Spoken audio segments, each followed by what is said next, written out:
Hello friends, ഇത് ഞങ്ങൾ 3 generation ആൾക്കാരുള്ള ഒരു കുട്ടി വീഡിയോ ആണ്. ഞാനും അമ്മയും എല്ലാവരും കൂടെ അമ്പലത്തിൽ പോയപ്പെടുത്തുക. ആക്ച്വലി ഞാൻ അമ്മാമ്മ എടുത്തുനിന്ന് ചിരിക്കാൻ പറഞ്ഞു. കുറച്ച് ഫോട്ടോസൊക്കെ എടുത്ത് കൊടുത്തപ്പോൾ വീഡിയോ എടുത്തപ്പോൾ ഞാൻ ഒന്ന് ചിരിക്കാൻ പറഞ്ഞപ്പം ചിരിക്കുന്നില്ല. അപ്പം ഞാൻ പറയുന്നതാണ്, ഒന്ന് വാ തുറന്ന് ചിരിക്കുക എന്ന് പറഞ്ഞിട്ട് ഞാനും അമ്മാമ്മയും കൂടെ ഫുഡൊക്കെ കഴിച്ചിട്ട് തിരിച്ച് വീട്ടിലേക്ക് പോയി. അപ്പം വീട്ടിൽ ചെന്നപ്പോൾ നല്ല ഇളം പഴുത്ത മാങ്ങ ഉണ്ടായിരുന്നു. അതായത് നല്ല പുളിയും മധുരവും ഒക്കെ ഉള്ളൊരു മാങ്ങ.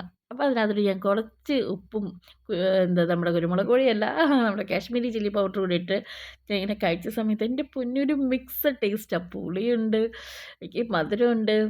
ഓ എന്താ ആ ഒരു ഉപ്പിൻ്റെ ആ ടേസ്റ്റ് മൊത്തത്തിലൊരു മിക്സഡ് ടേസ്റ്റ്. അത് കാണുമ്പോൾ തന്നെ എൻ്റെ വായിലൂടെ കപ്പലോടുന്നു. പിന്നീട് ഇത്തിരി മാഗിയോടെ ഇരിപ്പുണ്ടായിരുന്നു, അത് ഞാൻ എടുത്ത് കഴിച്ചു. സാധാരണ എനിക്ക് മാഗി അത്ര ഇഷ്ടമല്ല, ബട്ട് സ്റ്റിൽ വീട്ടിലമ്മ ഇത്തിരി എടുത്ത് കഴിച്ചു സൂര്യ എന്ന് പറഞ്ഞതുകൊണ്ട് ഞാൻ ഇച്ചിരി എടുത്ത് കഴിച്ച്. പിന്നെ ഒരു ചായയൊക്കെ കുടിച്ച്. അപ്പോൾ ഈ വീഡിയോ ഇത്രയേ ഉള്ളേ. അടുത്ത വീഡിയോ കാണാം.